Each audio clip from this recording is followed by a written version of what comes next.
Hello everyone, this is the second video as promised, and in this video I'm just going to go over some of the things that we talked about with Google Docs. Obviously this is not a comprehensive video. There's lots and lots of things that you can learn about Google Docs, but I'm going to give you just a few basic nuts and bolts. So from Google Drive, one way to start a Google Doc is just to click the plus sign and go to Google Docs from here. Another way to create a new Google Doc is to click on your waffle and find Docs and click from here. Or you can click on the URL bar. This is a Uniform Resource Locator, or the address bar, and you can just type in docs.google.com and it will take you to Google Docs as well.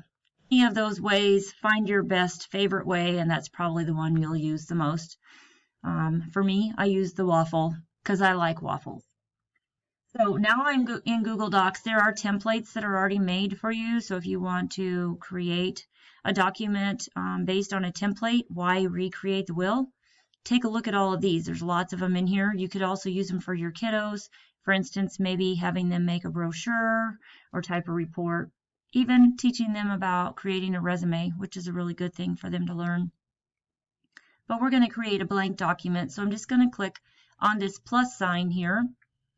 And once I click on the plus sign, the very first thing that I want to do is name this document, because if they all are left as untitled document, you won't know what anything is.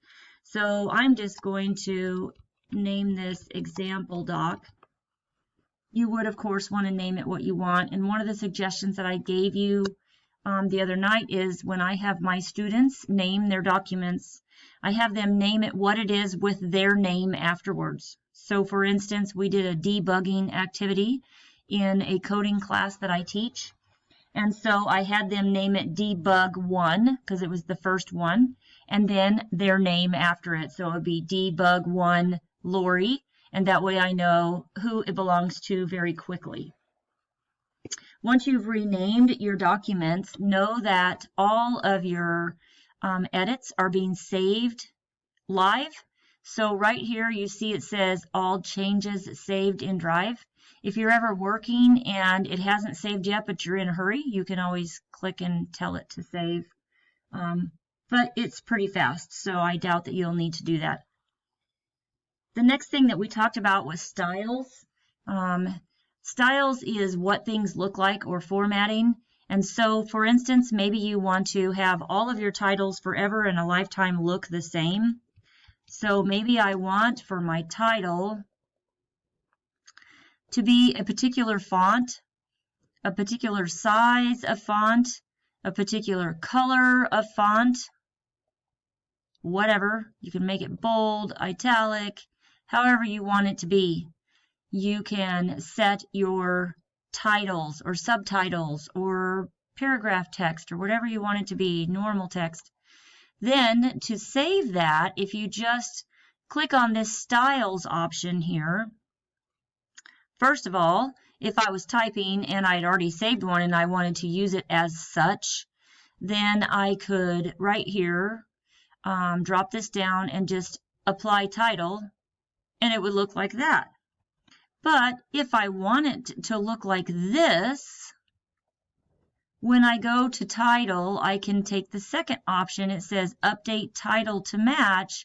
And so now, if I were to type some new information, and this was another title, all I would have to do is select my words and then go back to this title, and it would automatically save it to whatever my saved style was. And that really is very handy when you want some uniformity. I do this with my students when they're going to be typing documents. So one of the things that we do, or I do with the kids, is we use some cross-curricular lessons. And so in a typing class where they're needing to learn good technique and proper finger placement, instead of just typing FFJJ, I have them bring a document from a class, a paper that they wrote, or whatever, and then we're going to type it. And I teach them about MLA formatting, And so then I say, okay, I want all titles to be this particular font, this particular size, this particular color, whatever. And so we create styles, and that way, as they're typing their documents, they can just apply that style and they all look the same. And yeah, it just makes my life a lot easier. So that might be something that would be helpful to you. Another thing that's really great about Google Docs is that you can share these documents, and there's lots of different ways that you can share. So over here in this blue button, if you click on sharing, there's lots of options. We're just going to go through a few. First of all, getting a shareable link just means I can get a link here, I can copy this, and I can email it or send it to whoever I want to. As long as they have the link, they'll be able to do whatever permission I give them. So what permission do I want to give them? Well, I can turn it off so that only specific people can access it. That'd be a pretty tightly locked document. You're probably not going to use that very often.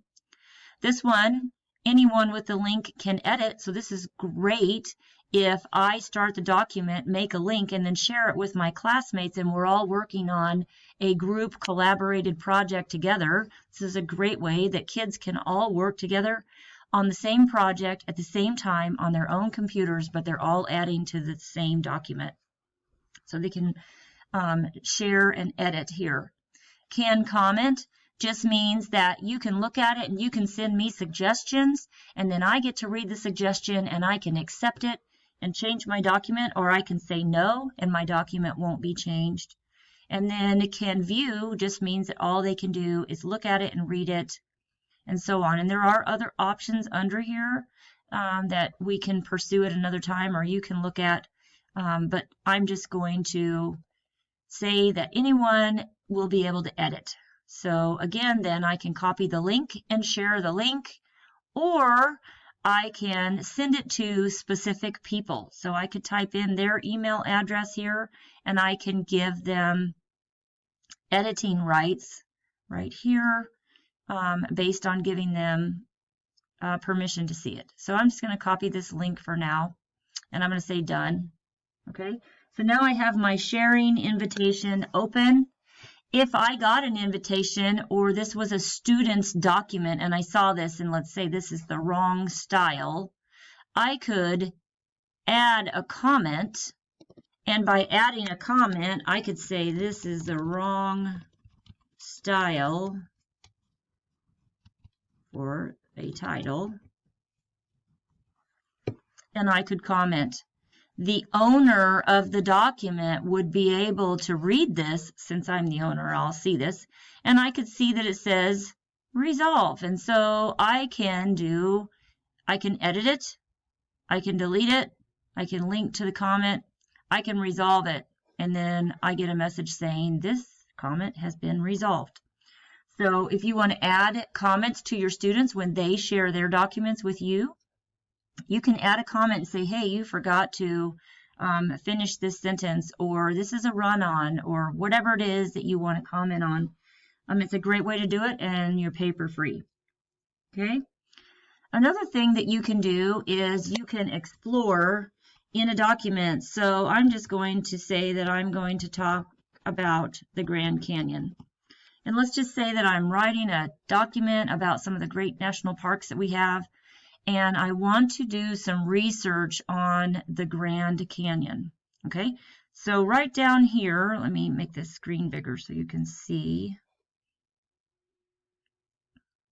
Maybe. Yeah. Right down here, this little button that says Explore.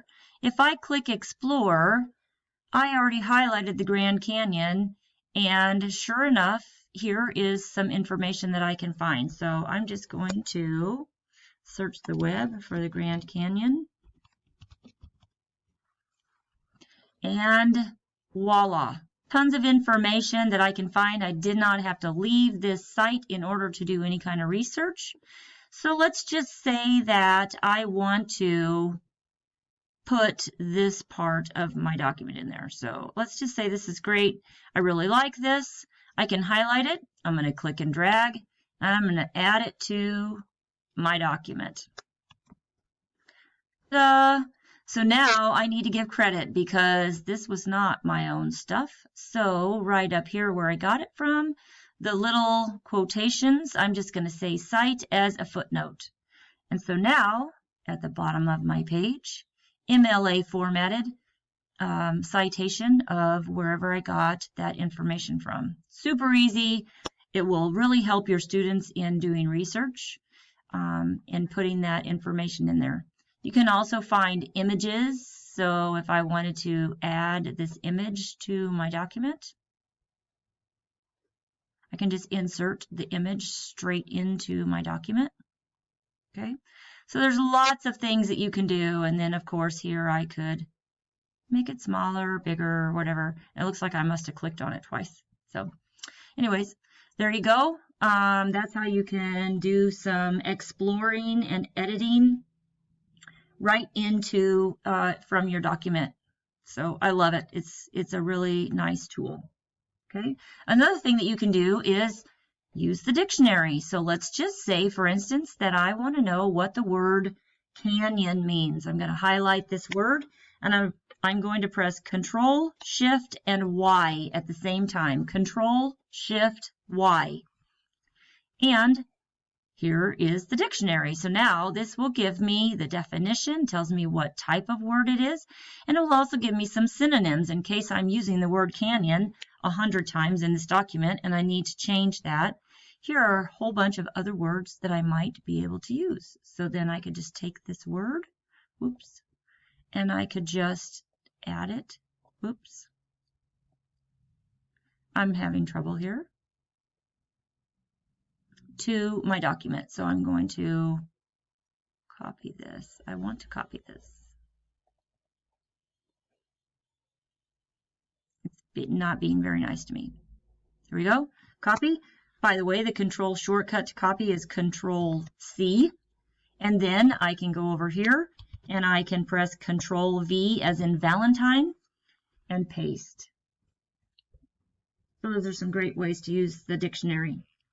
You can also do voice typing. To do voice typing, instead of having to use the keyboard, you click on Tools and you click on Voice Typing. And when you're ready to talk, this is a title, period. I am now going to write a document about titles, period.